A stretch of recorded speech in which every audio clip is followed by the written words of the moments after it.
3 time का खाना बनाने वाली देवरानी। दोपहर के ओवर ये लोग बज चुके थे और अब तक शीतल ने खाना नहीं बनाया था।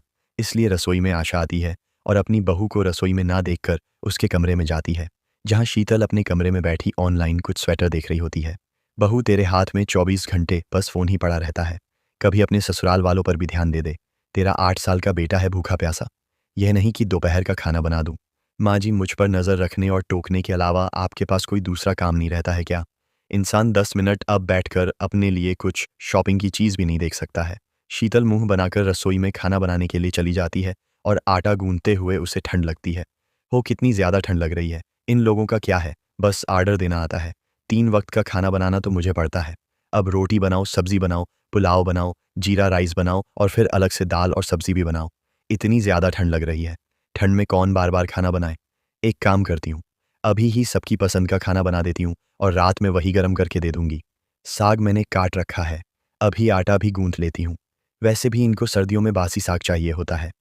ठंड लगने की वजह से शीतल के दिमाग में एक आइडिया आता है, जिसके बाद वो दोपहर का लंच बनाकर सभी को खाने को दे देती है।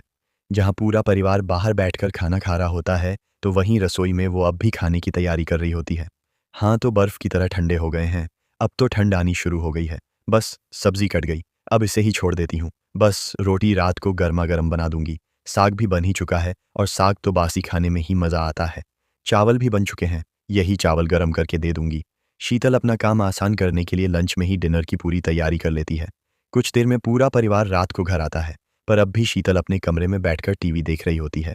सच में यार, ये शो कितना एंटरटेनिंग है। बहू, घर के सारे मर्द आ चुके हैं, पर तुझे अभी भी शो की पड़ी हुई है। खुद को ही एंटरटेन करेगी या घर वालों को भी खाने को पूछेगी? 7 लोला बज गए हैं। आज घर में चूल्हा जलेगा या नहीं?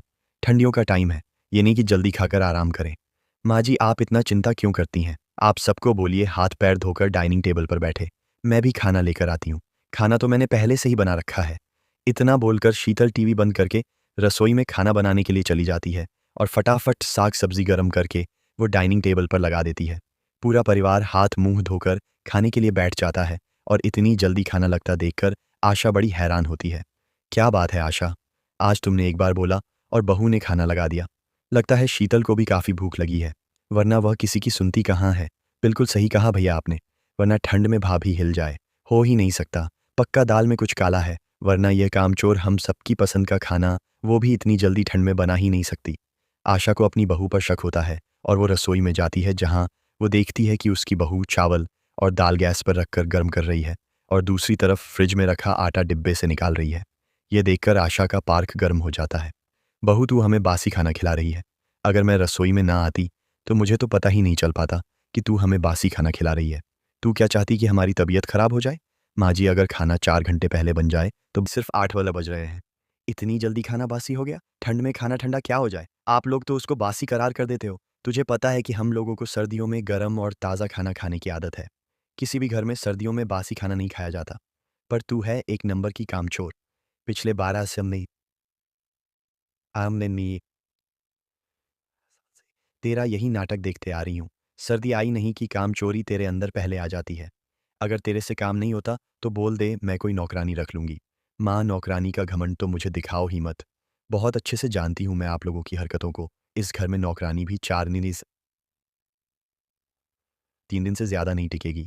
आप लोगों को तो अपनी बहू पर तरस नहीं आता। ये नहीं कि इतनी ठंड है, थोड़ा खाने की फरमाइश कम करो। अरे हम भी इंसान हैं, हमें भी ठंड लगती है। इतने सारे गंदे बर्तन हो जाते हैं, ठंडा पानी रहता है, बर्तन धो, खाना बनाओ, चूल्हा चौका साफ करो। नौकर नहीं हूँ मैं इस घर की, और खाना है तो खाओ, नहीं खाना है तो भूखे रहो। मैंने खाना बनाकर रख दिया है। कैसे संस्कार दिए हैं तेरे घर वालों ने। तू पुरानी क्या हुई बहू, तूने तो अपने असली रंग रूप दिखाने शुरू कर दिए। नहीं खाने की बात तो अब मैं तेरे हाथों का तो बिल्कुल नहीं खाने वाली, और ये बासी खाना तो हम में से कोई नहीं खाएगा। मैं भी देखती हूँ तू मेरे घर वालों को कैसे खाना खिलाती है। रसोई से आ रही आवाज़ सुनकर पूरा परिवार रसोई में आता है। अरे आप दोनों फिर से क्यों चूहे बिल्ली की तरह लड़ने लगी? हम सब बाहर भूखे हैं, रोटियां कब बनकर आएंगी? भाभी खाना लगा दिया तो रोटी भी दे दो। ये हमें बासी खाना खिला रही है। अब तो मैं मर जाऊंगी पर इसके हाथ का नहीं खाऊंगी। चलो जी, हम सब बाहर खाएंगे। बाहर खाने का मन है तो सीधा बोल दो ना। अच्छा बहाना है बासी खाना बोलकर बाहर का खाना खाने का। मुझसे अगर कुछ बर्बाद होता है तो पूरा घर सर पर उठा लिया जाता है, और माँ जी की वजह से जो इतना सारा खाना बर्बाद होने वाला है। अब क्या कहेंगे आप लोग? शीतल, कभी तो ठंडे दिमाग से काम लिया करो। ठंड का समय है। अगर हम इस ठंड में बासी खाना खाएंगे तो हमारी तबीयत खराब नहीं हो जाएगी। बिल्कुल सही कह रही है माँ।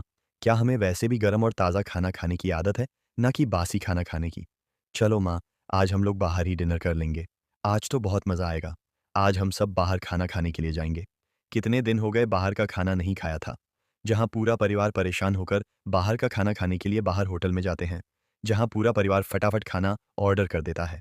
कुछ देर में वेटर उन सभी का खाना लेकर आते हैं, जिसे देखकर शीतल अपनी सास को ताने कसते हुए कहती है, हो वो तो मैं हूँ जो 12 साल से मां जी के नखरे झेल रही हूँ। साथ में आप लोगों के भी देखूंगी जब देवर जी की बीवी आएगी।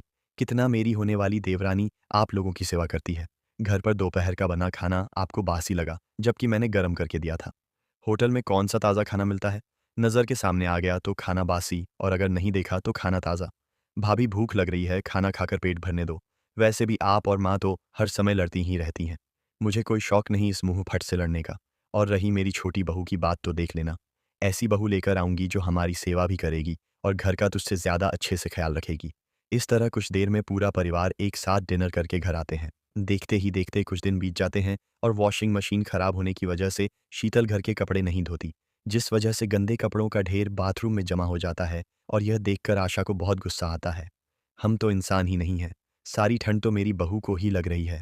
अभी जाकर सारे गंदे कपड़े उसके मुंह पर मारती हूँ। फिर देखती हूँ कैसे नहीं धोएगी महारानी कपड़े। गुस्से में आशा सारे गंदे कपड़े